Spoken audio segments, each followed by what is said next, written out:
샬롬 할렐루야. 고린도 전서 3장 1절에서 3절입니다. 형제들아, 내가 신령한 자들을 대함과 같이 너희에게 말할 수 없어서 육신에 속한 자 곧 그리스도 안에서 어린 아이들을 대함과 같이 하노라.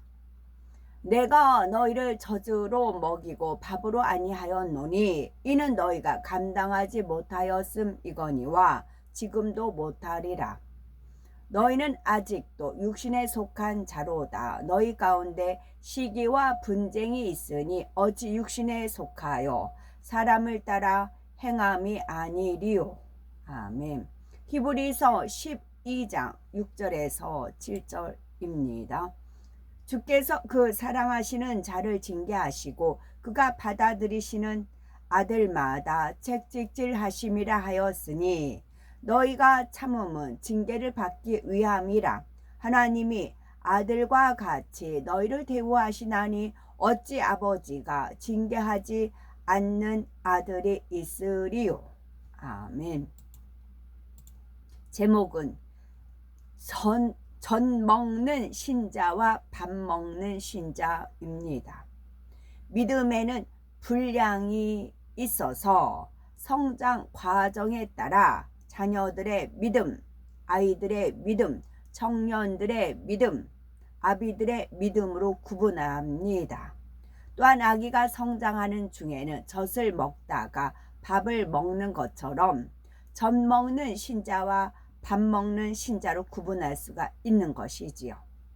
과연 젖 먹는 신자와 밥 먹는 신자는 그럼 무엇이 다를까요?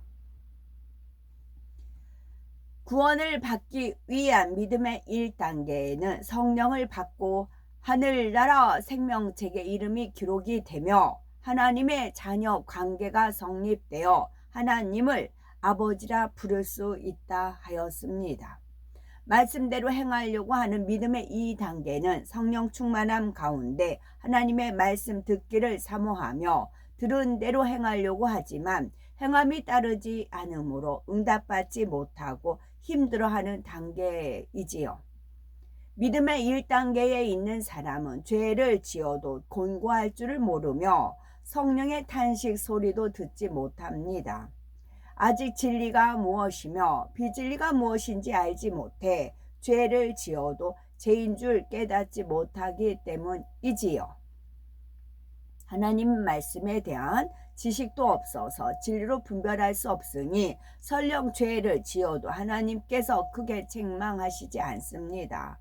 마치 갓난 아기가 아무것도 모르기 때문에 기어다니다가 물그릇을 엎고 그릇을 깨도 야단치지 않는 것과 같지요. 오히려 부모나 가족이 그릇을 치우지 않고 주의하지 못한 것이 잘못이지 결코 어린아이 탓이라고 여기지 않습니다. 그러나 믿음의 2단계에 이르면 죄를 지을 때 성령의 탄식 소리를 듣게 되고 공고함을 느낍니다. 하지만 아직 어린아이와 같아서 말씀은 들어도 온전히 이해하지 못할 뿐만 아니라 스스로 행할 수 있는 단계의 믿음도 아니지요. 이처럼 스스로 행할 수 있는 믿음을 지니지 못한 믿음의 1단계, 2단계에 있는 사람을 젖 먹는 신자라 말하는 것입니다.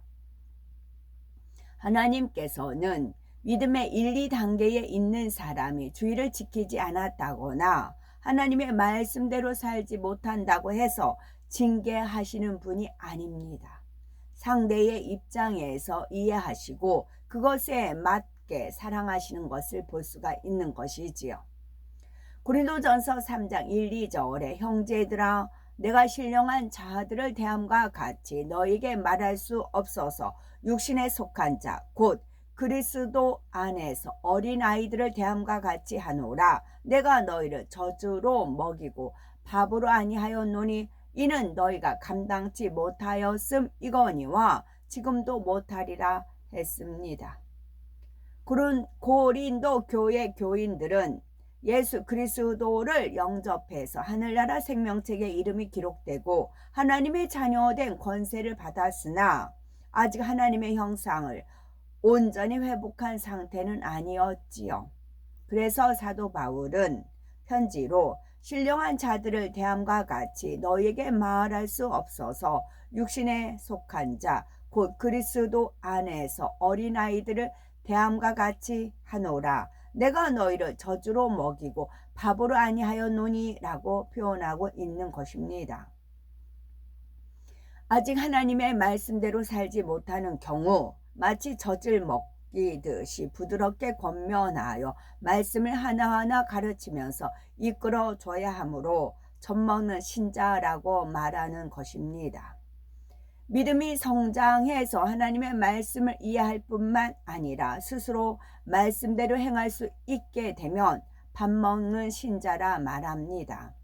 젖 먹는 신자는 신속히 하나님 말씀대로 살아가면서 밥 먹는 신자가 되기 위해서 힘써야 하지만 무조건 밥 먹는 신자가 되도록 다그친다고 해서 해결되는 것이 아닙니다. 만일 젖을 먹이지 않고 밥을 먹도록 강요한다면 소화 불량에 걸릴 수밖에 없습니다. 믿음이 작은 아내나 남편, 자녀를 인도할 때는 상대의 입장이 되어 믿음이 성장할 수 있도록 지혜롭게 이끌어 주어야지요. 마음이 강팍해서 믿지 않는다고 하거나 행함이 부족하다고 책망할 것이 아니라 살아계신 하나님을 알려주며 믿음을 심어 주어야 합니다. 하나님께서는 믿음의 1, 2단계에 있는 사람이 나름대로 열심히 신앙생활을 하고자 힘쓰면 시험 환란이 따르지 않도록 지켜주십니다. 그렇다고 해서 믿음의 2단계에 계속 머물러 있어서는 안 됩니다. 만일 어린아이가 성장하지 못하고 그대로 있다면 얼마나 부모의 마음이 아프겠습니까? 어린아이가 무럭무럭 자라나야 부모의 마음이 흐뭇한 것처럼 하나님의 자녀들은 말씀과 기도를 통해 부지런히 믿음을 성장시켜야 합니다. 그러므로 하나님께서는 때가 이르면 믿음의 3단계로 이끌어 주시기 위해서 연단을 허락하시고 승리할 때 믿음을 성장시켜 주며 축복으로 갚아 주십니다. 시험으로 인해서 연단이 얼마나 컸느냐에 따라서 축복이 더 큰 것을 볼 수가 있는 것이지요. 하지만 믿음의 3단계에 있어야 할 사람이 아직도 믿음의 1, 2단계에 해당하는 삶을 살고 있다면 하나님께서는 축복 주시기 위한 시험을 허락하시는 것이 아니라 징계하십니다. 밥과 여러 가지 영양분이 있는 음식물을 골고루 섭취해서 건강하게 자라야 할 자녀가 젖만 먹고 있으니 그대로 두면 영양이 결핍되어 병이 생길 수 있고 점점 여위어서 죽을 수도 있습니다. 그러니 부모는 어떤 방법을 써서라도 밥을 먹이려고 할 것입니다. 마찬가지로 하나님의 말씀을 알면서도 행치 못하면 참 자녀를 얻고자 독생자 예수님을 구세주로 주시는 하나님께서는 안타까운 마음으로 징계하시며 사단의 송사를 허락하실 수밖에 없습니다. 어떤 방법을 써서라도 밥을 먹이려고 할 것입니다. 이 표현에서 토요일이었네요. 이제 시장을 들렸다 오는데 팥금이 한참 비싸서 파를 못 샀었어요. 이제 파를 이제 가면 워낙 비싸서 못 샀다가 이제 야채 가게에 들렸는데 파가 이제 그 싱싱하지 않는 파, 단이 엄청 컸어요. 쪽파인데 500원씩 붙어 있는 겁니다. 그래서 이제 그 500원짜리하고 이제 몇 가지 이제 사서 계산대 하려고 딱 쓰는데 갑자기 파 100원씩이요, 100원씩 하는 겁니다. 커다란 단이 이제 100원인 거예요. 그래서 이제 계산하기 전이니까 이제 100원이 계산이 됐어요. 파 단이 엄청 큰데 그걸 100원이에요. 그래서 물에다가 이제 씻어서 이제 했더니 이게 파가 막 살아나는 겁니다. 물기를 먹더니 신기하더라고요. 다 시들시들하던 파가 물에다 담궈놨는데 이게 막 싱싱하게 살아납니다. 싱싱하게 살아나는 것이 눈에 보입니다. 그래가지고 파김치를 담았어요. 이제 김장에 있던 다대기가 있으니까 그래서 파 한 통이 나왔어요. 그래서 제가 파김치 먹으면서 주님 이게 100원이에요 100원 그랬어요. 비쌀 때는 이제 좀 절제 너무 비싸요. 파 사러 갔다 주님 이거 너무 비싸요. 도저히 못 사겠어요 하고 이제 오고 그랬거든요. 이제 파 없이 이제 그랬는데 얼려놓은 거 있어서 이제 그거 먹었었는데 그래서 정말 너무 신기하고 너무 감사했어요. 이 커다란 통을 한 통이 담았는데 100원 주님 이게 100원이에요 100원 하면서 맛나게 먹지요. 너무 감사했습니다. 그래서 이게 이제 파가 그 머리가 맑게 해주는 그런 성분이 있다고 하잖아요. 그래서 필요할 때는 꼭 그렇게 해서라도 먹게끔 하시더라고요. 주님 너무 감사했지요. 히브리서 그래서 시들시들한 것도 물에 담그니까 막 싱싱하게 막 살아나는 겁니다. 그게 눈으로 보이더라고요. 그게 참 행복했지요. 우리 영혼도 그러겠지요. 히브리서 12장 6절에서 7절에 주께서 그 사랑하시는 자를 징계하시고 그의 받으시는 아들마다 책찍질 하심이니라 하였으니 너희가 참음은 징계를 받기 위함이라. 하나님이 아들과 같이 너희를 대우하시나니 어찌 아비가 징계하지 않는 아들이 있으리요 한 대로 시행하시는 것입니다. 그런 파를 다듬을 때는 이제 핸드폰으로 주방에서 이제 틀어놓고 유튜브를 제가 듣긴 들어야 되는데 시간이 아까운 게 있어요. 들어서 제가 이제 습득해야 될 게 있어요.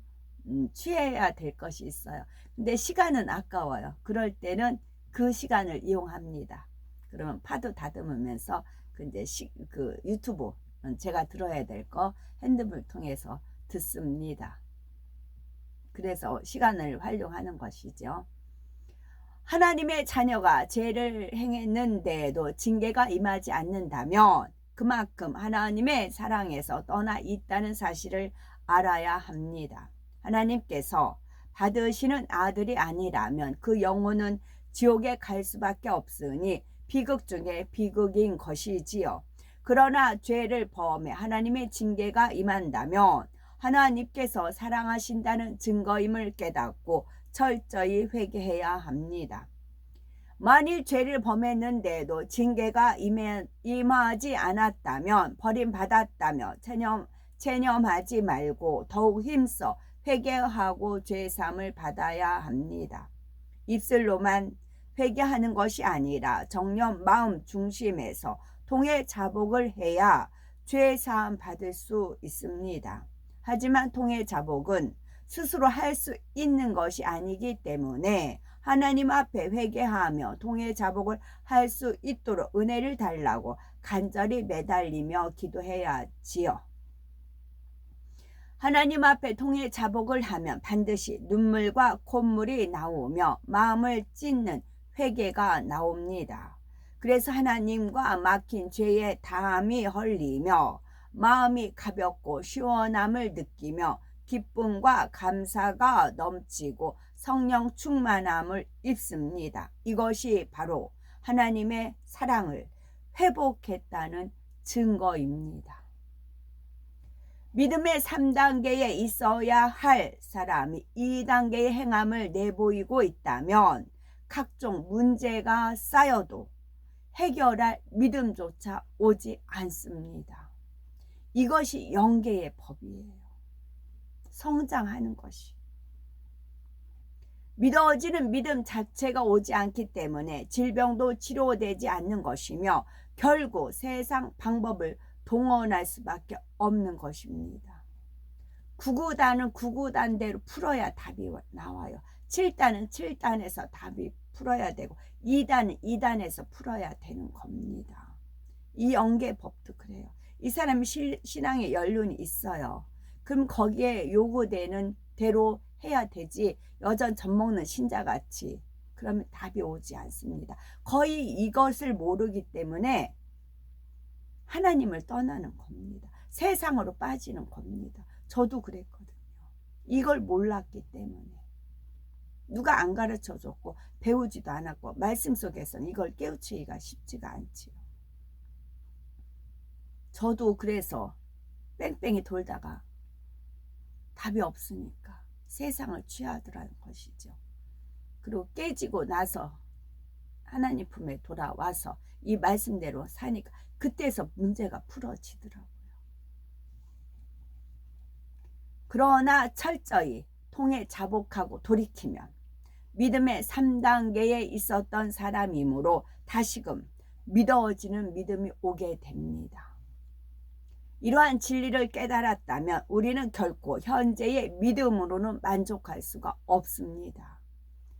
초등학교를 졸업한 학생은 다음 단계인 중학생, 중학교, 고등학교, 대학교 혹은 그 이상의 교육 과정을 거쳐 더욱 발전적인 삶을 살기 원하듯이 온전한 믿음을 소유하기 위해서 힘쓰고 애써야 할 것입니다. 믿음의 이 단계는 겨자씨만한 믿음이 심어져서 싹이 난 단계로 성령 충만함을 받으면 금방 자랄 수 있습니다. 따라서 열심히 예배에 참석하며 하나님의 말씀을 묵상하고 기도에 힘쓰며 신속히 하나님의 말씀대로 행할 수 있는 믿음으로 성장하게 되지요. 생명책이란 구원받은 성도들의 이름이 기록된 책을 말하지요. 이 책에 기록된 사람은 영원한 생명을 얻고 이 책에 기록되지 않은 사람은 지옥에 떨어집니다. 혹여라도 생명책에 기록된 이름이 흐려지는 일이 없도록 깨어있는 신앙생활을 소유해야 되겠지요. 아멘.